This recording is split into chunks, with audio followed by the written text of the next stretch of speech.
dari kelompok sistem pencernaan. Perkenalkan, nama saya Tira Salma. Saya Raja Syarifah. Saya Fadila Indah ini. Saya Dewi Putri Aisyah. Saya Octavia Namlan. Kami dari kelas 11 farmasi. Sistem pencernaan merupakan serangkaian organ yang memiliki fungsi mencerna makanan.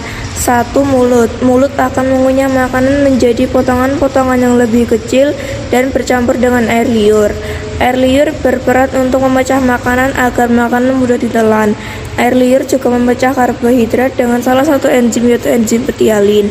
Gerakan lidah dan mulut mendorong makanan ke dalam tenggorokan. 2. Kerongkongan. Pada persimpangan antara tenggorokan dan kerongkongan terdapat katup bernama epiglotis. Esofagus atau kerongkongan adalah saluran yang menghubungkan mulut dan lambung. Otot-otot kerongkongan memindahkan makanan dengan gerakan peristaltik. Pada ujung kerongkongan terdapat otot-otot yang berbentuk cincin. Otot ini memastikan makanan untuk masuk ke dalam lambung. 3. Lambung.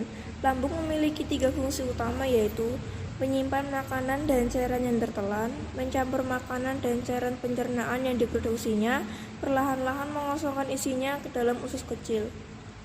Dinding otot lambung melakukan proses pencernaan kimiawi dengan mencampur dan mengocok makanan bersama asam dan enzim dalam getah lambung yang dihasilkan oleh sel kelenjar dinding lambung. Getah lambung terdiri dari enzim pepsin berfungsi memecah protein menjadi pepton. Yang kedua, asam klorida berfungsi untuk membunuh kuman dan bakteri pada makanan serta mengaktifkan pepsinogen menjadi pepsin. 4. Usus jari atau duodenum berfungsi sebagai tempat pencernaan makanan secara kimiawi. Caranya, makanan dari lambung yang masuk ke usus 12 jari akan dinetralkan oleh senyawa bikarbonat dari pankreas, lalu makanan tersebut dicerna dengan bantuan enzim amilase, lipase, tripsin, serta enzim maltase yang dihasilkan oleh usus halus sendiri. Di dalam usus ada usus kosong atau jejunum dan ileum usus penyerapan.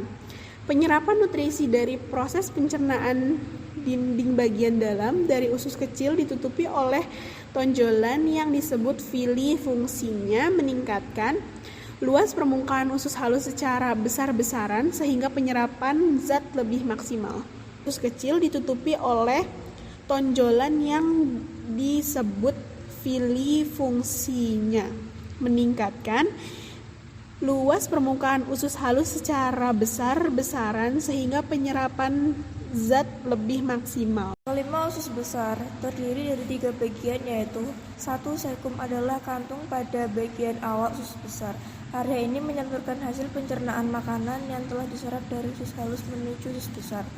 2. Kolon adalah tempat cairan dan garam diserap dan memanjang dari sekam ke rektum.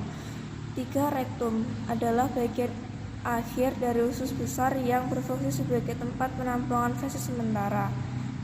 Fungsi utama dari usus besar yaitu membuang air dan mineral elektrolit dari ampas makanan yang tidak dicerna, membentuk limbah padat yang dapat dikeluarkan. Bakteri usus besar membantu memecahkan bahan yang tidak tercerna. Dan yang terakhir, anus. Bagian yang paling akhir dari pencernaan manusia, fungsi anus adalah tempat pengeluaran feses.